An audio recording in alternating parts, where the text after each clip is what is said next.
I mean, I don't want you boiling. So. Hey everyone, welcome back to the Global Medical Device Podcast. My name is Etienne Nichols. I'm the host for today's episode. Today, I want to talk about just kind of the reimbursement landscape and how it affects different regions of the world. With me today to talk about this is Karandeep Singh Badwal, who is a seasoned quality and regulatory consultant specializing in software as a medical device and artificial intelligence applications. And with over a decade of experience, Karandeep has been instrumental in guiding medtech companies through the intricate regulatory landscapes across various markets. He's also the host of the MedTech podcast, where he delves into the journeys of industry leaders and the evolving dynamics of the medical technology sector. So I'm excited to have him on. If you follow very many people in the space on LinkedIn, he is probably one you've come across. He's a very popular and well-known name in medtech. So thank you and welcome to the show, Karen Deep. Thank you for being on, Etienne. It's always a pleasure to be back on. So when we talk about reimbursement, what's the point of even talking about reimbursement when it comes to medical device development and design? Because early on, we're developing a medical device. Why do we need to be thinking about reimbursement? So, being someone who's in regulatory, I always had that bias of saying regulatory first early on in my career. Then I started speaking to people in reimbursement and just generally from the business aspect. For example, if you can get regulatory approval, that's great. It means that you've worked very hard towards it. But if nobody's going to buy your device or it's not economically viable, then you don't have a viable business, and that's what you need to look for. Of course, there's exceptions to this. For example, if you're a charity or a not-for-profit, that's a complete different story. But most people in these games are effectively a business and they want to get some sort of money out of it. So reimbursement is key. You might have everything, and I've seen it before with some of my clients where you look, I say, great, you're definitely going to get regulatory approval, the clinical data exists, you're doing everything right, but you don't have a profitable business. And if you don't have a profitable business, then it's not worth pursuing because the last thing you want to do is invest millions into a company, get your regulatory approval, and then find out you're not making very many sales. Yeah. And it's an interesting thing because when I think about sales and reimbursement, they're closely tied together. Uh, eh, you could have a great sales team, but you have no way of making money because it's not set up for the hospitals to pay you. And so sometimes I think in this industry we get a little bit caught up in the terminology reimbursement just by itself. How will you get paid? Who is going to pay you?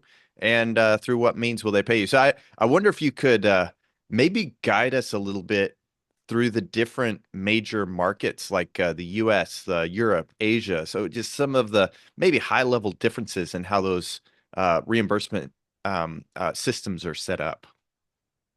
Sure, it's an interesting point that you bring up there, Etienne, as well. Depending on the jurisdiction that you're in, you may have an insurance-based system like the US, you may have a government-based system like the EU and some parts of Asia. So it can vary effectively, but it's very important that you consider it. And this, aside from regulatory, also might be a deciding factor of which target market you're going to have first. It's always the debate of US versus EU, and some argue that the US is easier from a regulatory standpoint. But from a reimbursement standpoint, it may make sense to go to the EU and vice versa. So these are definitely things we have to consider. So, like you mentioned, we could break it down to the three I'll be discussing today. So that's the US, Europe, and Asia. Now, when it comes to the US, you primarily got things like Medicare and Medicaid effectively when it comes down to reimbursement. Whilst private insurers can sometimes set their own policies, this can vary accordingly. And there's three key elements that you have to consider here when you're working with the US. There's coding, so that could be CPT and HCPCS, which I'll get onto in a minute, coverage, and payments. So CPT stands for current procedural terminology, which is basically like a physician billing code. Think of it a code of which they can work out how they bill. And HCPCS, which is Healthcare Common Procedure Coding System. And that covers everything from medical devices, drugs, and supplies. It's not specific to medical devices, also drugs and supplies. So those things that you need to look into. And that's basically how it works in the US. Now, sometimes, especially talking about my SAMD and AI background as well, AI-based radiology tools sometimes struggle with the Medicare system because it requires both clinical and economic evidence before coverage. And especially when you have a new technology, there may be clinical data available, but there may not be any real-world evidence or economic evidence to prove that it's actually going to be viable because it's something completely new and that's maybe not been used before. Now, when it comes to Europe, of course, the EU is quite harmonized, but we also need to remember how it differs, from the US. The US is one country, but Europe is made of a set of different countries. And of course, each and every country has its own different set of requirements, but there is a lot of harmonization. So every country has basically its own assessment system when it comes to reimbursement. So for example, Germany has what's known as NUB, which is hospital-specific reimbursement programs, which allow new medical technologies to come in. There's also DIGA, which is basically, I'm not going to talk about that, how to pronounce it, but it's to do with digital hubs and software medical devices. So it allows prescription-based digital tools to be covered. And there's also the EU HTA regulation, which aims to sort of harmonize the reimbursement system. So there are talks in Europe as well to try and harmonize them. So the issue that companies are going to have, especially startups, when they get their CE mark approval within the EU, okay, that's great. But then they now have to navigate the separate reimbursement processes within each country. It can be a little bit of a pain point for that company as well, because, okay, great, you've got your CE mark, you can legally sell. But from a reimbursement standpoint, if you want to sell in France or if you want to sell in Germany, the systems are going to be different and it may be difficult getting approved in each and every jurisdiction that you want to go to. Now, when we get on to Asia, of course, now that is a highly fragmented market. What do I mean by that? So, when it comes to Japan, they have something known as foreign average pricing. So, it's a reimbursement system based on the average price of devices in other countries. Now, you can see, Etienne, where this causes an issue. If you have one type of device and there's one sort of price that is average around the world, yet your device costs three times as much, from a reimbursement standpoint, it may not work for you. However, on the other hand, if you've come up with something that's basically a third of that, then it can work in your favor. So the issue you have is a set price, so something that may work in your favor, may not work in your favor. China basically has what's known as a volume-based procurement. So the government contracts often drive down the cost, and that can make pricing negotiations quite tough in that market. And in Korea as well, they have something known as a National Health Insurance Service, which sort of controls reimbursement. So the real issue here is basically when it comes to reimbursement, it's a completely different minefield to regulatory, and it's something that you need to think about at the start. And that's also going to drive in terms of which jurisdictions you target first, or in some cases, it may be that you don't go to that jurisdiction at all because unfortunately, although you'll get the regulatory approval, there may be some demand from a reimbursement point of view. It may not be profitable or economically viable for you. And I think the step in the right direction here is what Europe is doing with the HTA regulation is having some sort of harmonized reimbursement for the whole of Europe. And I think that will make a big impact in terms of how companies target the EU market. Wow, I thought I understood a certain amount of reimbursement, but you covered a lot of ground, especially the particularly about Asia and how uh, I like that idea of that strategy. If you have a third the cost, the average price could make you a lot more profit or increase those margins compared to some of your competitors. That's really interesting. And I'm curious, and maybe this is just feel free to punt if this is, not really in your wheelhouse, but who typically covers the reimbursement strategy or whose job is it to establish this in a typical medical device company? So, in the same way that you may have a quality or regulatory consultant or health economics consultant, and sometimes it could be the people that work in health economics, sometimes they do a great job of reimbursement. But my personal recommendation is find someone that's worked in that jurisdiction before, ideally with your types of products, so they know how to negotiate with different types of governments because, the negotiation tactics you may use in Asia may not work in the US and vice versa. Every other country in the world has their own way of doing things, and you want somebody who understands the system. So my view here is have some sort of reimbursement expert that may also be the health economics consultant that you have on board. But like with any job that you want done properly, go and speak to the guy or the girl who's been doing this for years on end in that particular jurisdiction. They're going to guide you the best way. Yeah, that makes sense. Okay, I don't want to get into politics necessarily. However, being in the United Kingdom and me being in the US, this year I feel like politics is going to overlay a lot of every conversation, a lot of conversations we have in the quality and regulatory space for medical devices, particularly with the change in administration in the US and all of the different things that are happening, as well as around tariffs and so on. And I'm wondering if you have any thought or if seen any trends on how companies are going to navigate this way or that way or become more segregated to one region based on the amount of just the cost associated with going to other countries. I don't know if you have any thought on that or any guidance on how companies can navigate some of those particular governmental difficulties as they are today. So if you went back to last week, we'll probably comment on the FDA layoffs and how people reinstated. So I'm glad that happened. And Etienne, it's very timely that you bring this podcast on because as of today, the UK Prime Minister has actually abolished the NHS, the National Health System, and is looking to have a complete shake-up. So that's another thing that's happening out in Wow. the world. Yeah. So at this moment in time, it may work to our benefit, it may not work to our benefit. So nobody really knows. So again, particularly when it comes to a political climate, it's just kind of build that within your business strategy. bear in mind again, I hope this never happens, but things like wars happen across the world. There's Right. political changes. There could be new leaders coming in, and all of this affects your company. And these are things that you need to account for. So have a bit of leeway for that. And that is why I say, avoid just having one target jurisdiction. Of course, have the main one that makes the most sense for you. But anything can change tomorrow. So, always have a plan where maybe there's another jurisdiction you can target. Things are always changing around the world, and particularly with the FDA layoffs, there are a lot of companies who would think, we want to go to the US. And then if you've only got half the amount of assessors, that's obviously going to increase the amount of time. And then it may be that you go back to the EU again. So my view, of course, is in your regulatory strategy, yes, of course, have a primary jurisdiction that you want. But due to the unpredictability of the world, whether it's a political standpoint, regulations, etc., have other jurisdictions that you also have in mind should your first plan not work. I think that's good advice. You have that primary region you want to go to. Maybe there's a list of others, and excuse me, if you go through that list and you say, okay, this is what our anticipated margins are going to be in this region. This is what our anticipated margins in this region. We can be profitable in these different regions, whether it's we're going up against tariffs, whether we're going up against regulatory difficulties, timelines, et cetera. We could still be profitable, but then there may be some that are going to be below that line. You say, okay, well, I'm going to cross that region off for now for these reasons. And if you document those reasons, in this industry, we're all about documentation.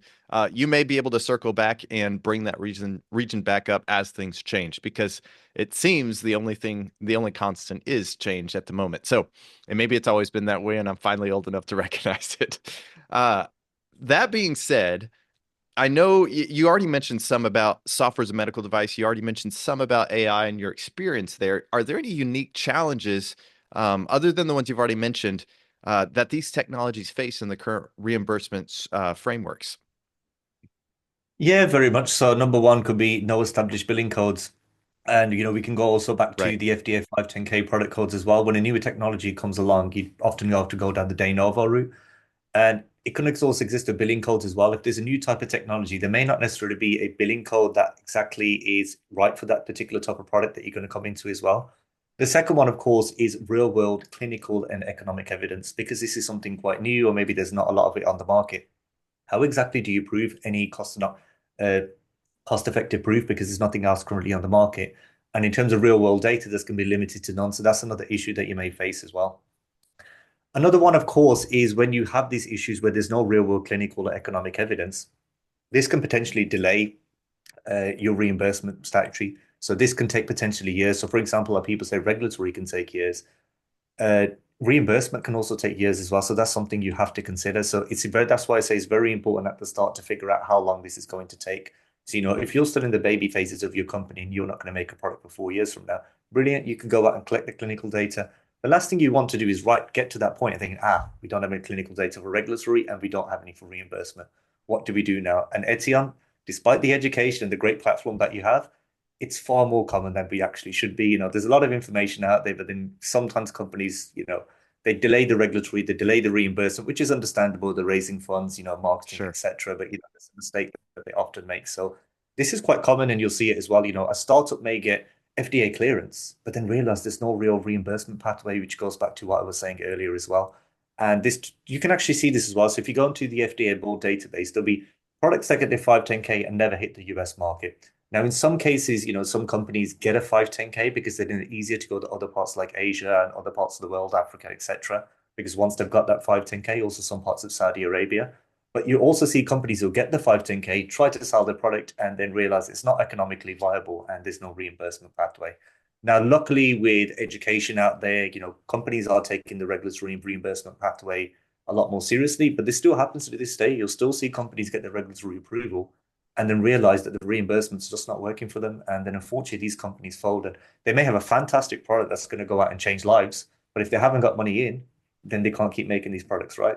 Yeah, that's absolutely. I mean, I totally agree with you. I know you kind of are a big proponent of beginning with the end in mind. I quote Stephen Covey in the Seven Habits of Highly Effective People: begin with the end in mind. How are you planning to get paid?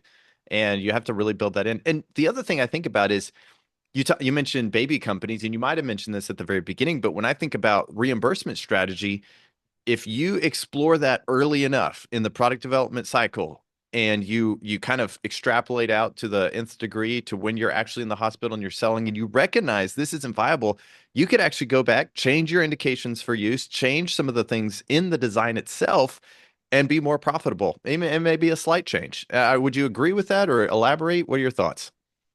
Yeah, very much so. So I remember when I first got an exposure, I was speaking to a reimbursement consultant, and they said the same. I was always like, no, regulatory first, like, no, reimbursement first.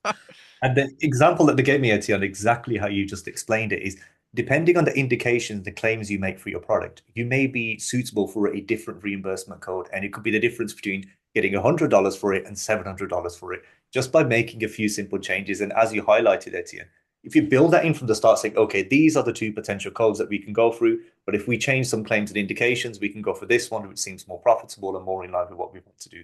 If you do that from the start, it's like a domino effect. You'll save thousands, 100,000, maybe even millions of dollars in the long run. Yeah.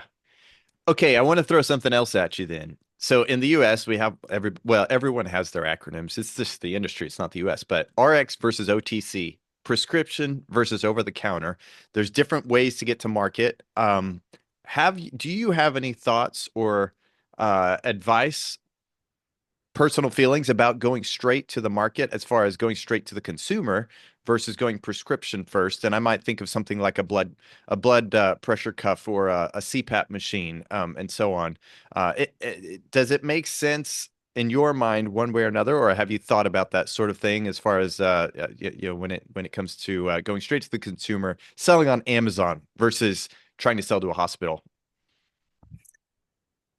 Again, I'm not the reimbursement expert here, but to me, it Sure. makes sense to go down the prescription route because then you're selling through a general practitioner or a physician, somebody who understands this product inside out and is going to allocate it to the right people. Where over the counter is just your average Joe, maybe that's just a bandage or something like that. But whereas your prescription is something that's in the system. And if a physician sees that this is a particular type of thing that they need, they can prescribe that to you as well. Also, by going in the prescription pathway, it's kind of you can pay yourself to real world competitors. You can build that data from there. There'll be clinical data existing on there. So I really think, Etienne, it depends on what your device actually is. It may make sense to make it over the counter, if something just like a wound dressing or a bandage, 100% that makes sense. But if something is very, very complex and requires the needs of a physician, you're probably going to be going down the prescription pathway. Right. Yeah. Real world evidence, you've mentioned this multiple times in health economics. That's increasingly important. What are your thoughts on how people should integrate these elements into the product development regulatory strategies? So the easiest way with post-market surveillance. So as part of your post-market surveillance, you should be getting real-world data. What are your competitors doing? What are things happening in the industry? And this is, and again, this is me being slightly controversial here. I don't consider the EU MDR to be a new regulation. I think we've mentioned this before on the past live. I call it the MDD plus, and there's a lot of people that say that to me too. It's basically was the old MDD with more responsibility and things that companies should be doing anyway. I mean, to me, post-market surveillance is a complete no-brainer. You should be out there on the market trying to find out, okay, what are the methods of which my product might fail? How are the other products out there performing on the market? Bring that evidence in and then come in and improve your product. I mean, that's just basic business effectively, not even medical devices. What are the potential ways that my product or service can go wrong? And then what can I start doing to bring that in? And then you might have preventive action. So I think the best way of doing that as well. Also, there's a lot of platforms out there as well that share sort of clinical evidence, etc. But also have someone clinical on your team looking for clinical stuff. I mean, you wouldn't hire a guy in sales to go out and look at literature because that's not really their forte. And again, so whoever you have a clinical team or you have a clinical expert, have them go out and get information on these sort of things. And that's really the best way of doing it is implement it in your post-market surveillance. So it's built into your quality management system. It's something you're going to be talking about on your management reviews. Don't just rely on, we're going to find out passively. My view is make it part of your post-market surveillance. And also when it comes to the EU MDR under Article 10.9, there's also this requirement for, it's called a strategy for regulatory compliance. Build that into there that you will be looking for real world data. You will be looking for these different ways in terms of information you can find. And also state the methods that you're going to use, whether it's signing up to journals, whether it's using experts. And then you can build that in your strategy for regulatory compliance report. That is the best way around it. That makes sense. It's it's funny when you mention that, when you talk about all those different things, post-market surveillance, uh, I just keep going back to the phrase begin with the end in mind. You have to have the whole picture really in your mind or on paper somehow with an understanding that yes, we're trying to solve this problem. these are the indications that we want to solve. This is how we want to get paid. This is how we're going to make sure that what we've accomplished, all these different things. Do you have any suggestions for companies just to keep all of that straight and really to understand that they have met all of the requirements all along the way, not just from a regulatory standpoint, but from a business standpoint and understanding all of the requirements that are going to be needed to be profitable? Yeah, effectively, we could take like the agile approach here. So when it comes to agile, you have a couple week check-in. So you don't have check-in points. It's very easy to get bundled down with your work. And this is the mistake that companies make. Our QMS audit is going to be due in a couple of weeks' time. Drop everything and let's do QMS straight for 2 weeks. If you're doing QMS right from the start, you should be audit ready all the time. And that's what any good auditor or anybody would tell you. Hence why in the EU, we have the concept of what's known as the unannounced audit. You should be audit ready at any given time. Yes, of course, it makes sense to prepare, to have resources, make sure there's people available on your team, but you should be ready for this all the time. So my view here is always have stop points. And I think one great way of doing it, of course, I go back to the management review. And Etienne, you may have seen this too. If you look at your typical company, how often are they doing a management review? Once annually, which in my view is not enough. Do them more often. Why not have a monthly annual review? And then what you can do in your procedure and the way around it is you could say something like, we're going to have at minimum once every year a management review, but why not have 12? Why not have 15? It leaves you open. It means you're still following your procedure. And the beauty of a management review, you've got all of the heads there. You've got the head of quality, you've got the head of R&D, you've got the design and development team all in one room and they can speak to each other. In any business, it's very difficult to get a lot of people together in one room. And that is the beauty of the management review. And there's nothing in the regulations to say that in your management review meeting, you can't talk about other things. You can't talk about general business. Why not? If you've got all these people in the room and you want to spend another 20 minutes just talking about general business metrics, reimbursement, I say, why not? All the people are there in the room. You've got the greatest minds in your company. Get together and discuss these things. Don't just think that, oh, we're just going to do the minimum for regulatory. You can also do extra things. And if anything, you're going to impress the auditor because it shows that you're being proactive. Actually, I want to I want to touch on that just a little bit deeper. Previously, prior to QMSR, the Quality Management System regulation that FDA has pivoted to, used to it was QSR, then this is coming from 21 CFR Part 820, and apologize for throwing all of the word salad or alphabet soup at you. But with the FDA changing this, previously they would not look at management review, internal audits, et cetera. Now that is being harmonized with ISO 1345:2016, which was available for auditors to review. Now, you mentioned the management review. Of course, you're going to talk about all things quality, all things regulatory, and really cover the gamut. And you want to be thorough. And I agree, more than once a year makes sense. Your leadership team is probably getting together more than once a year, at least a quarter, most likely monthly, if not weekly. I mean, it's just the way business operates. But they don't always talk about those quality and regulatory things. Now, if you were to roll that into that maybe monthly, quarterly business review, and you do talk about those other things, do you recommend actually including all of that business discussion in that management review? Or I can just hear companies telling me, well, I don't want an auditor knowing about our inner workings or the struggles that we're facing in these other areas. What are your thoughts there? My view here is you don't have to show that information to them as long as you take the exercises in terms of what's written in the regulation and the standard. And the way that you could do that is you just show them the part of the meeting minutes which go towards whatever your policy of regulatory that you're having, and the other bits you can have redacted. You can do that. And I've seen it with companies sometimes, for example, if they're showing training records of an employee, they may say, hold on a few minutes, we're going to remove private information like their name, address, and telephone number, which is not required. So that'll be the best way Mm. around it. So that's a great point that you bring up, Etienne, as well. A lot of people under CFR 820 just will say, yes, we've had a management review meeting, but they don't have to show the minutes. But then in my view is probably the minutes weren't up to scratch in a lot of companies. And of course, under ISO 13485, you now have to show the minutes so people take it seriously. And the classic I can give is class one software as a medical device. So particularly some of my background as well, companies that are going from MDD to MDR, they were required to have technical files and a partial QMS and things like that. Were they up to scratch, in my opinion? No, not really. And it's not the company's fault. It's because nobody's ever assessed it. If you don't assess something, how do you know you're up to scratch? And it's Sure. kind of like when you go for your driving license, there's somebody there, you have to pass a driving test, there's a standard. But if you just say to hey anyone, hey, just jump in a car and you can go driving, how do you know you're up to scratch or following the rules? You wouldn't really know until someone assesses you.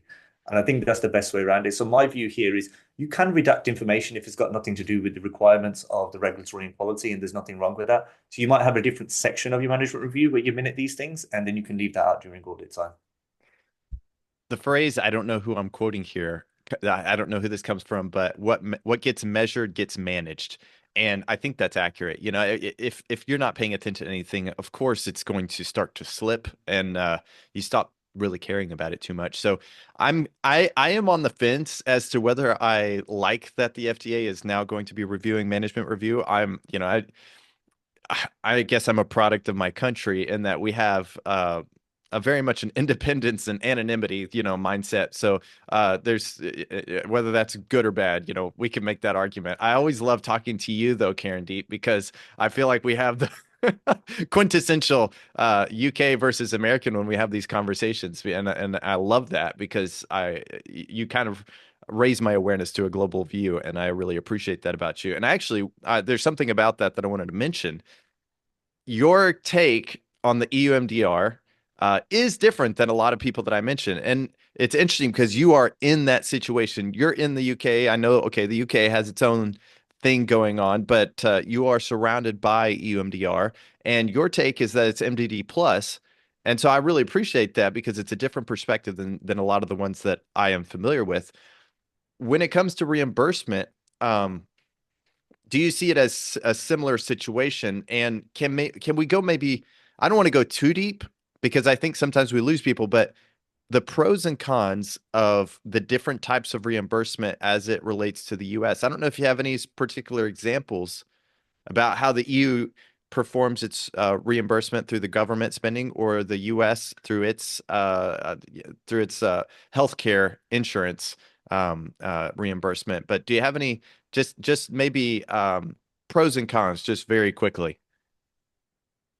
Yeah, it is interesting. Yeah, so of course, it's the key fundamental differences when it comes to the UK and EU. Eventually we have free healthcare. It's based on the government, whereas with the US, it's usually work on an insurance-based system, which is quite common for your employer to contribute towards that, or you can have private insurance. So I think those are the key differences here, basically.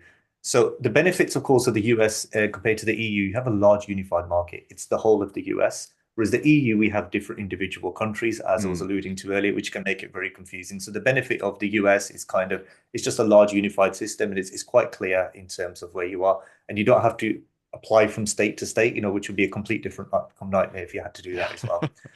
Also, again, Etienne, because you're in this space as well, generally speaking, the pricing is a lot less regulated, which means there are a lot of higher margins when it comes to the US. And hence why you see there just for some reason tends to be a lot more investment in the US. And it's not just a regulatory standpoint. A lot of companies tend to go to the US as it just seems there's a lot more money floating out there and it's a lot more profitable comparing on the type of device that you're doing as well. So effectively, you can have a lot more premium pricing in compared to the EU. And because it's an insurance-based system, they may be willing to pay these kind of prices. Whereas if you have a government-based system, they're trying to save as much money as possible because that's generally how the government would work as well. And I generally find that there's a lot more flexibility as well. And also with the US, you have possibilities of temporary reimbursement pathways. So it may be a way to just get you on the market a little bit quicker whilst you're working out what you're going to do. But of course, the cons now of a US-based system is uh, Medicare, Medicaid, and versus private insurers. Each of them have a different reimbursement requirements. I can't really dig into the details of that, but then that can cause a little bit of confusion as well. And devices covered by Medicare may not be covered by private insurers and vice versa. That's something that you have to consider as well. Uh, the general process in the US can be quite slow and expensive initially. So, getting an FDA approval does not, and I repeat, does not mean automatic reimbursement. A 510(k) or de novo is not an automatic reimbursement. The breakthrough designation is to do with regulatory and again, is nothing to do with reimbursement. So that's very important the listeners realize that. And getting things like new CPT codes can take years, and I was mentioning earlier, requires clinical and economic data. And it's kind of like it, then there's a higher out-of-pocket cost for patients as well when it comes to the US because it is an insurance-based system. And from what I've seen about US-based systems as well, if you have insurance, sometimes there's in some cases you may have to make some contribution towards that, and depending on the cost, it could be quite expensive. So the patient may be sort of reluctant to do that due to financial reasons. Then now, if we compare it to the EU, of course, let's start with the pros of the EU. Generally speaking, there's faster market access when it comes to reimbursement. So, if you're a company out there and you're bootstrapped and it's a bit like, hey, look, the US may be more profitable, but we can get onto the EU maybe years quicker or months quicker. You may think, let's go to the EU, raise a bit of money, and then we go to the US, which is also a strategy which companies do in regulatory as well. They may go to one market, raise a bit of money, and then go to the other one. And then also, as I talked about the HTA regulation as well in EU, there's aims to harmonize it. So it's going to be a bit more like the US. So then companies out there may think, you know what, if the EU is going to be harmonized like the US, we then may go to the EU. And then also, again, government backed, because something is government backed, it means a lot more stability in compared to insurance. If you've got a government backed system when it comes to things like stocks and things like that, bonds as well, if something is government backed, it generally means it's a lot more stable in comparison to other markets. So the stability is an important one as well. And the EU tends to be a lot more standardized as well. And the big benefit here is when it comes to the patient, there's no direct cut to the patient. If I was to go and have a surgical procedure on the NHS, I would have to put my hand in my pocket or worry about how much this medical device cost or anything like that. The government's taking all care of that for me. All I do is turn up to my surgery, I get the service, and I'm on my way. Whereas is where in the US, where you have basically that there is some form of patient contribution, depending on the procedure that you're getting, can generally drive how much out of pocket you're going to be as well. Now, of course, there's cons. And the biggest cons, of course, is the fragmented market, country by country reimbursement requirements. So the EU is made up of so many different countries, and it can be a complete nightmare. So getting reimbursed in France doesn't mean that you can get reimbursed in Germany or in other parts of the EU. So that's something that you have to look into as well, applying to each country as well. And then, of course, with the EU, it's a big factor here. Languages. Everyone in the US is speaking English, and everything is in English.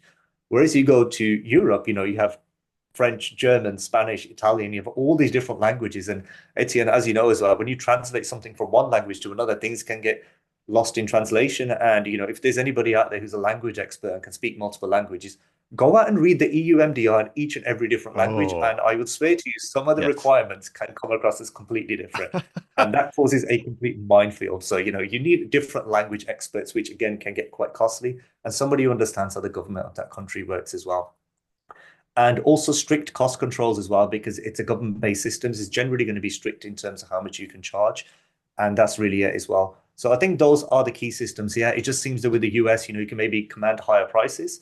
And with the EU, it's basically possibly can be arguably safer because it's government backed, but then you're kind of capped in terms of how much there is. So again, just like with the regulatory spaces, there's pros and cons of the EU or the US, but there's so many factors involved to say which is better than the other. That's the key question that your company has to ask is I don't think there's one better or the other. It's kind of what is the best for you as a company and what you're trying to do. That's really good. I love the amount of detail that you put into that. Um, it's interesting that we're doing this I mean, we mentioned at the very beginning the relevance of the different topics that we're taking, just at the amount of time that it's taken to get this episode out. When I think about the US and the changes that are happening at the US, some of those things that you mentioned regarding the reimbursement due to the CPT codes. I mean, just when I've looked into the CPT codes and the way it's determined, that the American Medical Association is the one who appoints that editorial panel. They meet 3 times a year and they determine how much is this CPT code going to cost and how much is this.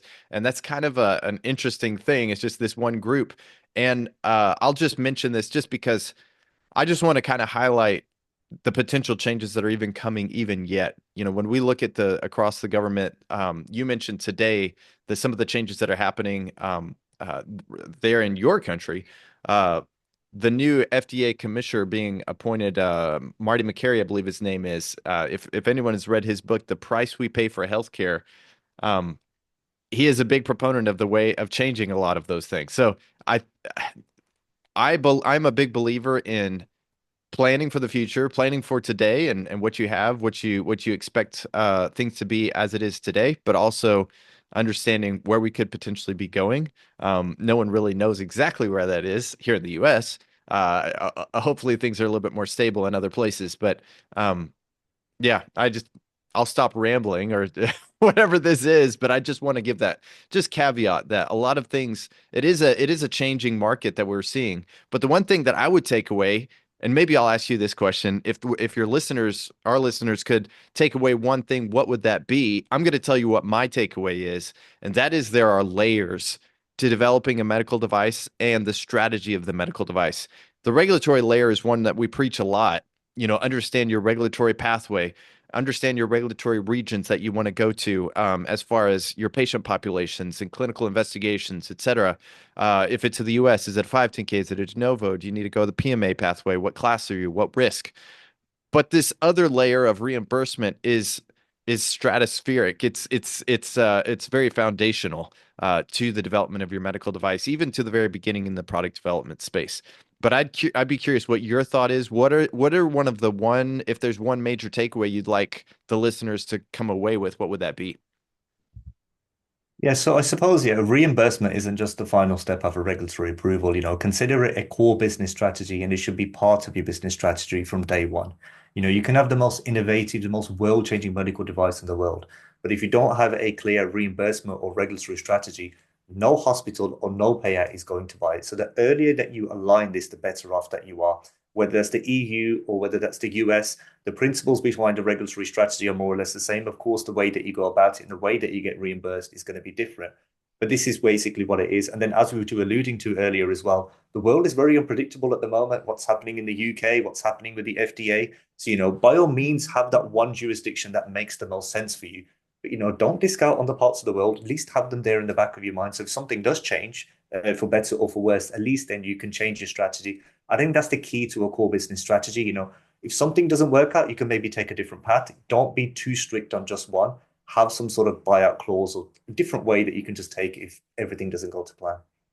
I love that. And I love that you mentioned the agile approach. Just keep revising, keep moving, and being agile, being flexible. So that makes sense. Karandeep, thank you so much. This has been a great conversation. I really appreciate all of the knowledge that you're willing to share. We'll put links in the show notes to just show people how they can get a hold of you, kind of talk more if they have more questions and reach out. If you haven't followed Karandeep on LinkedIn, I highly recommend that you follow him and check out the things that he shares. He has a global approach and a very systematic way of doing things, and I always appreciate about Karandeep. Thank you so much. Thank you for listening, and we will let you all get back to the rest of your day. Take care. Thank you very much, Etienne.